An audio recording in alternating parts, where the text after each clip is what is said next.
Kejaksaan Tinggi Banten saat ini sedang menyidik kasus dugaan tindak pidana korupsi pengadaan beras dan hasil giling gabah pada Bulog Subdriver Serang tahun anggaran 2016. Kasih Penerangan Hukum Penkum Kejati Banten, Ivan Hebron Siahaan menyampaikan bahwa penyidikan tersebut dilakukan sejak Kamis 7 Juli lalu.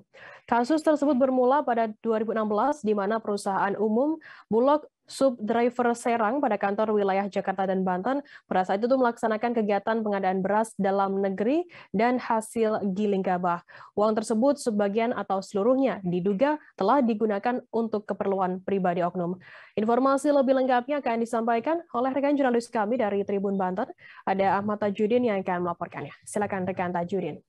Baik rekan Firda dan Tribuners.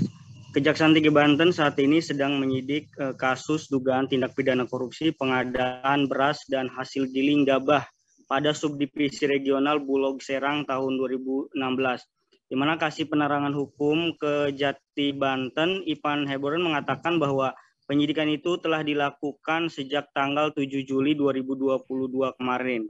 Diketahui bahwa kasus itu bermula sekitar tahun 2016.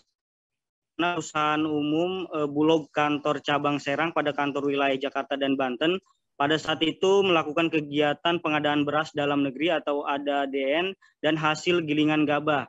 Berdasarkan hasil penyelidikan yang dilakukan oleh tim penyidik Kejati Banten, terdapat uang muka yang tidak dipertanggungjawabkan, bahkan sebagian atau seluruh uangnya digunakan untuk keperluan pribadi si oknum tersebut. Menurut Ivan bahwa seharusnya dana yang tidak digunakan itu segera dikembalikan kepada subdrive selambat-lambatnya 15 hari kalender, namun hal itu tidak dilakukan oleh si oknum tersebut. Kemudian tim penyidik pada Asisten Tindak Pidana Khusus Kejaksaan Tinggi Banten sendiri telah menemukan fakta hukum berupa 2 alat bukti yang cukup untuk ditingkatkan ke tahap penyidikan, di mana hasilnya tersebut tim penyidik menduga bahwa telah terjadi penyimpangan pada penggelapan dalam kasus tersebut. Kemudian hal itu juga berpotensi mengakibatkan timbulnya kerugian keuangan negara, namun dalam hal ini Ivan tidak menyebutkan berapa kerugian keuangan negara tersebut, dan saat ini masih dilakukan oleh penyidikan tim penyidik Kejati Banten, Firda.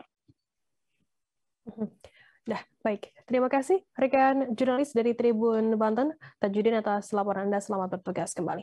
Terima kasih sudah nonton. Jangan lupa like, subscribe, dan share ya.